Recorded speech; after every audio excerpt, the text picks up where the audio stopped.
So we're going to start in a bridge position. So we want arms by your sides.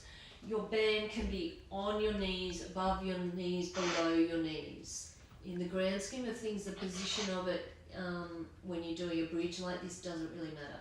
We want palms facing up, roll those shoulders down and back. Your heels should be a little bit closer to your bottom, but they're not right on top of your bottom. So if you lift up and your knees hurt, your feet are too close to your bottom. If you lift up and you can't turn your your glutes on, all you're getting is hammies, your feet are too far away. That's how you know. And if your back hurts, you're not squeezing your glutes enough. Let's tilt your pelvis, squeeze your bottom, push into those heels, lift up. So you want to be able to have a straight line through shoulders, hips, knees. Now you're going to maintain this. Now you might put your fingertips on your hip bones and your elbows are still on the floor. And we're going to do a bent knee fall out. So right knee out to the side. And my knee's going probably just past 1 o'clock if I think of a clock face. Now my hips aren't dropping at all, they're staying exactly in the same position, okay? And that's because I'm squeezing the daylights out of my bottom. So my glute max is maintaining my hip extension. That's it. So when you've done 10, if you can, go straight over, do 10 on the left. If you need to come back down, come back down. Now again, the range on this side is just past 11 o'clock if you think of a clock face. Your right leg should be totally still and that knee is directly in front of the hip. Alright, and when you've done your 10, then I want you to try and do 10, both knees out, both knees back. Now, don't let your hips drop and lift and drop and lift.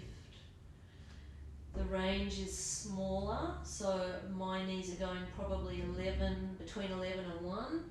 And my bottom's not going up and down at all, it's staying here. Make sure you're breathing, so breathing out as your knees come out, breathing in as you come back. And when you've done your 10, control your body back down to the floor. So don't drop like a sack of potatoes. And then the knees can come in towards your chest. Good job. That should have felt like it was tough.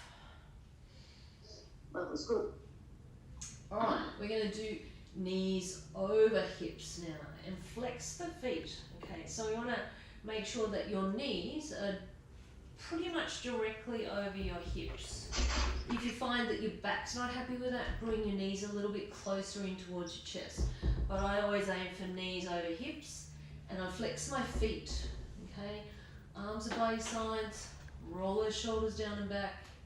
And we're going to do a bent knee fall out again. So my knee and my foot move together. Don't let the foot move further and don't keep it back at the other foot. Now you have to concentrate so that you're not flopping and rolling around on the floor. If you can feel your back squashing or arching, you need to probably put your feet down and reposition. This is about tummy this time. So we're doing 10 to the right. Again, my knee's probably just going past 1 o'clock. And then the right knee stays still, the left knee's coming out and back. Again, not a big range. If you're finding that your hips sore, keep your feet on the floor and just do a bent knee fall out on the floor.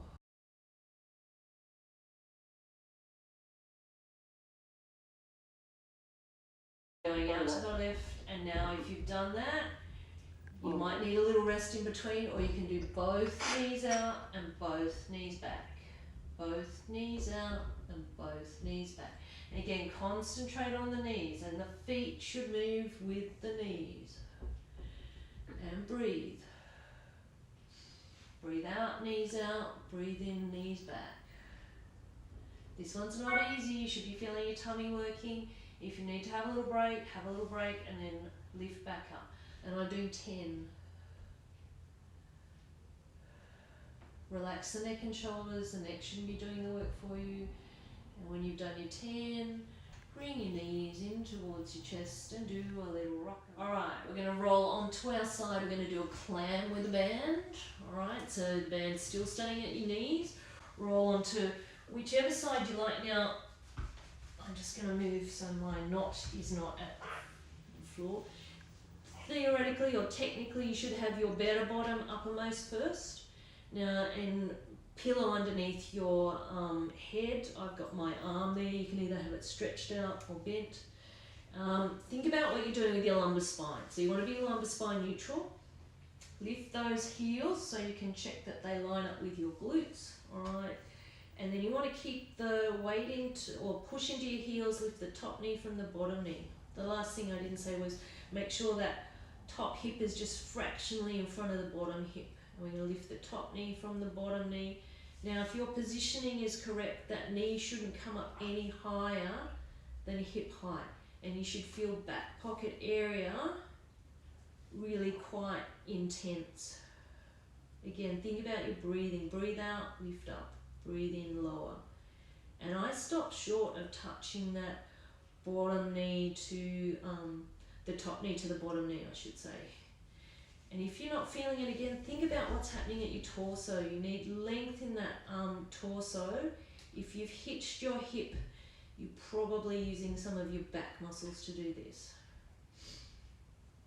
And we want to do probably 20, 25. This can get really quite intense, so if you can't quite make it to 25, that's okay, because you will feel those glutes on fire. Alright, I'm going to call that 25. Flip over, you'll see the back view. Sometimes what's happening from the rear can be a really good guide as well. So again, check your heels, make sure they line up with your bottom, okay? Length in the torso. Lumbar spine's neutral, so you shouldn't be arching, but you shouldn't be flat, okay? So that's a little bit of figuring out where your neutral is. My top hip is just fractionally in front, so I've done a little bit of rotation. My heels are glued together. I lift the top knee from the bottom knee, and I've got nice length through the upper torso. My head is resting on that arm. You can have a pillow. This hand, you could have it on the floor. You could have it feeling your glute working. Make sure you're breathing. Breathe out, lift up, breathe in, lower. And again, if you can stop your knees from touching, you're going to fatigue that glute so much quicker than if the knees touch. Yeah, you want to do about 25. Yeah, I'm going to stop. Alright, we're going to roll back onto our backs. Don't take your band off just yet. We're going to do one more. Now this one's tricky. You're going to take your band to your feet. Now Kate, I want you to be very aware of what you're doing with this one. Okay, yeah. So the band is around my feet. My knees are over my hips. Now this is going to actively work your hip flexor on the side that is staying still. So I'm going to straighten my right leg. I'm going to push it out. Alright, and then come back up. Now, if you get back pain or hip pain, you're going to stop. Okay? Yeah, that's not good for my right leg. Yeah, alright. So back to the left. Yeah, try the other side. So this picks up if you cheat with your hip flexor and stabilise your lumbar spine with your hip flexor. Because you can't cheat with this one because you'll get a big cramp at your hip or you'll get back pain. Oh, perfect time. Alright, so do about 5 to 10 and then do the other side. Good. It's not easy. No, it's not. Ow.